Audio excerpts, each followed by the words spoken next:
Hey there, I'm Steve, and welcome to the podcast Stuff with Steve. And I'm sitting across my table in my office with the amazing Kaleea. Honey.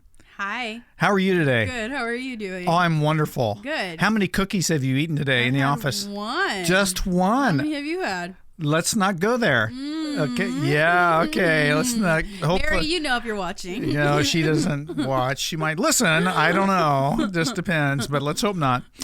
And we got Mason behind the camera and John Green handling the sound today. So we've got 4 people in my office here. And today, what I wanted to do last month was to talk about Martin Luther King. And we got a little behind in the schedule, and so we'll pick this up this month. And what happened was about 5-6 years ago, there's a new book came out called The Seminary, and it was written in a narrow time frame with Martin Luther King's seminary years, which was 1948 to 1951-ish. Okay. And it was just delved into those 3 years. So it gave his class schedule, what courses he took, the grades he got, excerpts from some of his papers, who the professors were, who his fellow classmates were, all those kinds of things. And it was fascinating to me for a couple of reasons, but one is I just think that's a profound time, right, in life. When you say that you're in your early 20s, in your formative years. And what kind of impact that had moving forward with King and his legacy in the civil rights movement. So the book was really interesting to me. Also, just to compare the seminary he went to, Crozier, with the seminary I attended, Dallas Seminary, and just differences between 1950-ish and when I went to school, like 1985. So, and then just the differences in school. So that was appealing just to me, and not everybody would appreciate that. Right. So I just thought, Kaleea, I'd talk about some things that I learned from this book that I had no idea about Martin Luther King. Yeah, cool. And in the book, I guess when he was in seminary, they called him ML. ML, not MLK. I guess he wasn't famous yet, right? Martin Luther. Just Martin Luther, ML. And his father was Martin Luther King Sr. Yeah, so, yeah.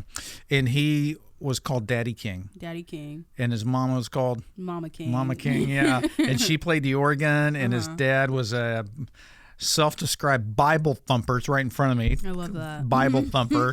And at the historic, I guess you'd call it now, Ebenezer Baptist Church, which I've driven by. I've never gone inside it, in Atlanta. Cool. And that's where Martin Luther King's dad was. And his dad, incidentally, he grew up not being able to read or write.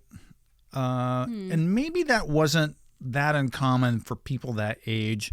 My grandfather only went to the 8th grade. Wow. So, so I'm not exactly surprised by that. Yeah. But he obviously learned to read and write, and then he went to Morehouse University then, and got a bachelor's degree in theology. That was Daddy King. Cool. And so he placed a big emphasis on education. And I think people who grew up in that time frame really wanted their kids to go to school. Yeah, get educated. Yeah. Did your family really? Oh man, people get. Oh yeah. Yeah, my family beat it over my head to get educated. Maybe they just wanted you out of the house. You gotta leave. You gotta leave. Yeah. And so anyway, King, his father, was this historic preacher at the historic Ebenezer Baptist Church. And I thought I'd read a few excerpts just from King. One thing is, he says, "I revolted against emotionalism of Negro religion, the shouting and the stomping. I didn't understand it, and it embarrassed me." So I think that's a reference to his father's, Southern Baptist, Bible-thumping gusto with him as well. And King went to Morehouse State, but during the summertime, he would take a train and go to Connecticut to a tobacco farm, which I'm surprised they had tobacco farms in Connecticut. And there he would work during the summers because he admired a certain Bible preacher who also worked in Connecticut at the very same tobacco farm. Okay. So that was, and it was one of the colleagues of his father. And he goes, I like that guy. And he went to work at that place. I'm going to go work. And it was, I have a class schedule or work schedule right in front of me. He's up at 6. Okay. Breakfast at 7. Okay. Work at 8. Lunch at noon. For 1 hour. Okay. He worked to 5. Wow. So he worked 8 to 5. Yeah. And it was in the north. So King grew up in the Georgia, and then he goes to Connecticut in the north, which would have been integrated. Right. And he's shocked by that.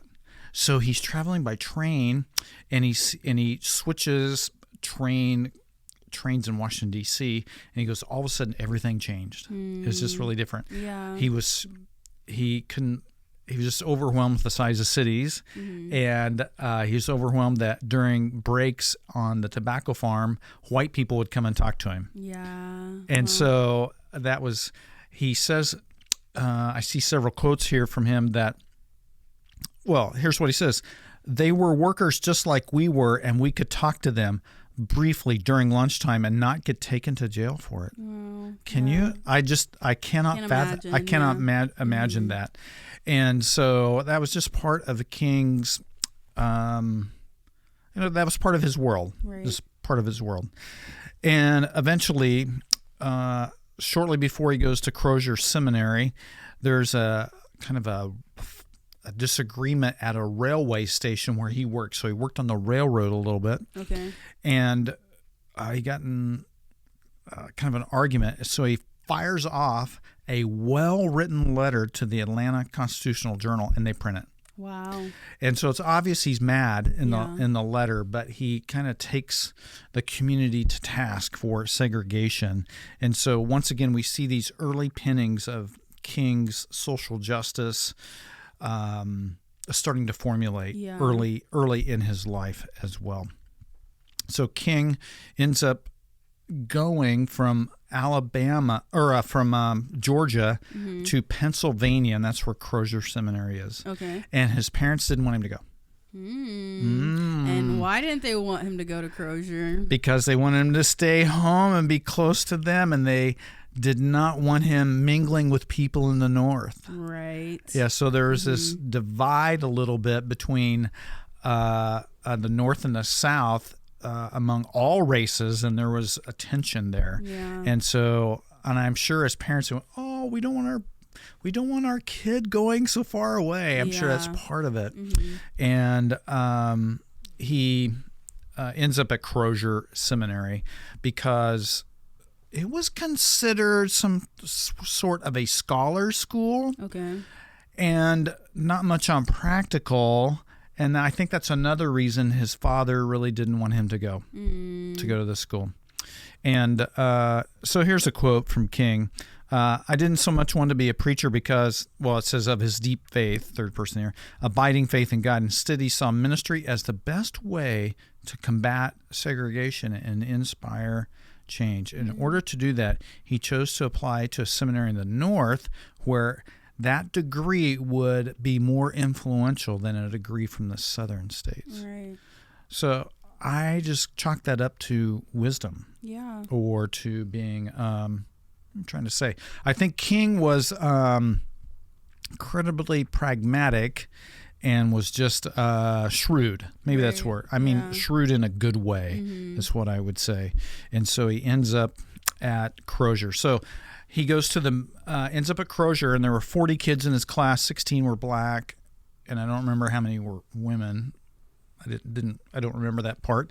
And so they end up in the dorm room, which the dorm room was used as a hospital during the Civil War. Wow. So his room was inhabited by a Confederate soldier who was actually under prison guard in that room. And there was still a hole in the door where they put the food to the prisoner. Yeah. And so all of the dorm rooms had etchings or carvings of soldiers' names in them. Wow. So that's where he went to school. So it's kind of a historic place there. And King started his first semester, and I'll just read to you some of his classes. How's that? Yeah. So, no. I want to back up. I want to read you the story I was telling you about. So there were students from China, Panama, New York, Georgia, but many of the students, because this is 1948, World War II veterans. Okay. So I think of that, and I think people who may still have some PTS scars and those kinds of things. And there was one of the Lucius Hall was a 25-year-old former soldier from South Carolina, and he was a white person who still had some grudges against blacks. And what happened was, in the dorm room, they would do these practical jokes. So they would put buckets of water above the doorway, just cracked it. And so when you opened the door, the water would fall on you. Okay. I have to confess, I've tried that prank. It doesn't work very well. So then they were doing that all through the dorm room. Then they would take people's furniture. So one time King's bed was missing, and he had to go to the basement because his friends put it. It's just kind of good-natured stuff, practical jokes. And then King and some other students took this Lucius Allen's furniture outside on the front lawn and set everything up exactly how it was in the dorm. Okay. I think that's classic. I'm just, I love that. Yeah. And here's what happened. So I want to read to you out of this research book about what happened after that as well. When the wounded war vet, this guy was a wounded war vet from the Battle of the Bulge, he became infuriated, raged in anger, grabbed his pistol, and headed to room 52, which was Martin Luther King, ML's room. ML had been watching Lucius's reaction from the window because he can look down and see the furniture. And when he saw how angry Lucius Hall had become, he picked up a book and pretended to be reading. When Lucius entered his room, ML gave him a quick glance and then went back to staring at his book. The others reporting what happened, Lucius said, "Martin, I'm going to kill you." Lucius said. He pointed his gun at ML, but ML remained silent, attached to his book like one would be to a shield. The confrontation attracted the attention of another student, Marcus Wood, one of the few older students in the classroom who had been a pastor. And he said, "Lucius, don't do that. It's all fun. You don't even know. You didn't even know Mike did it," another student. By now, students had gathered in the dorm room. It took another hour of strenuous argument. This is how long to defuse the situation before he agreed to put his gun away. Once he finally calmed down, Lucius Allen, he went back to his room. The poise ML showed during the hour under threat and the ability not to panic or to fan the flame of Lucius's anger was enough to earn admiration from the rest of the students. Wow. So I read that story, Kaleea, and I think that King, through these early years, learned how to handle that kind of situation. Right. So later on in his life, he stabbed in New York City while on a book signing tour. His house is bombed, blew up. All those other things. But yet he didn't lash back out in violence, right? Yeah. How do people get that way? Yeah. I just... Be better for our world. Yeah, and so I just read that part in this book, and I went, that is just amazing as well. So here's one of his class schedules. Let's thumb through it here. Okay, first year, Tuesday, 8 a.m., Introduction to the Old Testament. And then chapel service every day. So they had class. Every day? 3 days a week. Okay. And then they didn't have courses on Monday because a lot of the students worked at churches. Oh, wow. Yeah, so you might have to travel a ways to be there on Sunday, so they gave people Monday off. And then he had an orientation, Old Testament, chapel, orientation, lunch. And then he had a public speaking class, and then he had a preaching class. Wow. So that's what he had. Yeah. And in the Old Testament introduction, he got a B-. I love this guy. And then the orientation, he got a C. Okay. Love me more. And then in the preaching ministry, he got a B+. Okay. He got a B+. One of the foremost orators in American history got a B+. In public speaking. And then he had a separate public speaking segment of that class, which was pass-fail. He passed. And then frequently he had choir. Okay. He had choir. And so I never thought of ML as singing, right? But it seems like that was a definite part of the curriculum was music. And in his Old Testament introduction class, the professor was more what we'd call theologically liberal, so they questioned the veracity of was Moses a real person, and some of those things. So we would say in my flavor of the world that, hey, Moses was a real person, Right. but at Crozier, it was a little bit more philosophical in that regard as well. In fact, here's a quote from his professor. He thought it was his responsibility to knock the fundamentalist ideas out of his students' heads forever. Wow. So they were pretty adamant about their flavor of things, or correcting their view that Moses was just a legendary character and it was just an overinflated story of Exodus. Right.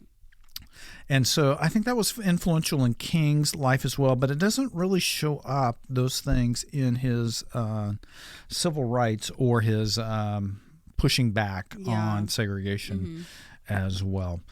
So, and then he has a girlfriend in seminary. Did you know that? No. Yeah, her name was Betty. Okay. And he fell wildly in love with her. And that didn't work out. Okay, Yeah, so anyway. like when did Loretta become a part of the picture? After that. Okay. So King, during seminary years, he would also preach at churches in the Pennsylvania area close to the school. Okay. And in the book they said, oh, we got a young seminarian today. Oh, it's going to be bad. The congregation would think that. Yeah. But King's oratory abilities just kept getting better and better and better. Wow. And part of that is, in my mind, simply because he got the opportunity to practice a lot. And so King begins to continue to preach and eventually graduate from Crozier Seminary. And he seemed to have pretty good marks in college. He was not a straight A student whatsoever. And then King, after he graduates, becomes, well, in the summertime, sometimes he'd be an associate pastor at Ebenezer, back with his father. But then he took on a pastoral role in Montgomery, Alabama. Okay. Did you know that? Yeah, that's where, and he became part of the Montgomery Improvement Association. Cool. And in that, he became president, and that's where, at least it appears and feels like to me, a lot of the civil rights movement began to blossom, because at the time Rosa Parks and other things happened, and King took that message and began to drive it home with his preaching and with his steadfast commitment to nonviolence. Yeah. So during his senior year of seminary, one of the professors lived on campus, and they had an open door policy. So Martin frequently went over there, as I read the book, that he would frequently stop by at dinner time and eat with the family. And he would have 2 to 3 hour long discussions with the professor, who would goad him beyond belief that the only way to stop segregation was violence. And King would say, no, we can be like Gandhi was in India. He would say, no, America's not India. And the professor was just taking the devil's advocate view to sharpen Martin. But what would happen would be students would gather around and listen to these debates, to these kind of discussions, debates in the professor's home. And so after they ate meatloaf, they would go and do they would talk about everything. Wow. And that was a real sharpening point in ML's life as well. So he ends up in Montgomery and then eventually back to Ebenezer School as well. And so those are some of the things that I gathered from this book called The Seminary, and I would recommend it to anyone Yeah. who wants read it. to know more about King. Yeah. Yeah. So what are some of your thoughts about some of the things I said? Or I think it's awesome to hear a little bit of MLK as a youngster. I think it humanizes him a little more. It's easy to see people at their peak in life and not to know much about who they were as kids, and so it makes him, or not kids but young people, and it makes him a little more relatable. Definitely, I wish history told more people's lives in general, so it's cool. Yeah. I forgot, I wanted to read you this quote. I think it's a famous King quote, but I'm not sure. The average white Southerner is not bad. He goes to church every Sunday. He worships the same God we worship. He will send thousands of dollars to Africa and China for missionary effort. Yet at the same time, he will spend thousands of dollars in an attempt to keep the Negro segregated and discriminated. I think that's a powerful statement. That is powerful. Yeah. And so I marked it right away when I read this book 5 years ago, because that's the epitome of the problem at the time, and hypocrisy. Yeah. Exactly right. Yeah. So as I read the book and read these quotes about him and his just where he was at in school and stuff, I just thought this was a fascinating read. Yeah. And I know I'm going backwards, but here's his class schedule, his second year: history and literature, the New Testament, optional chapel. How about that? I like that. Yeah. And then a preparation of the sermon and public speaking, and then Vespers, which would be choir. Okay. And then he took one class on Friday from 2 to 3 called The Great Theologians. And his grades got a little bit better. I can see them here. He got an A with Great Theologians, an A with preparation of sermons. And during the preparation of the sermons class, he had a definite structure to his messaging that he followed from taking that coursework. Yeah. So I thought that was interesting as well. That's cool. Okay. Well, that's our MLK podcast, about a month late. Yeah. Happy February. Happy February, and grace and peace be with you today, and we'll catch you next time on the podcast.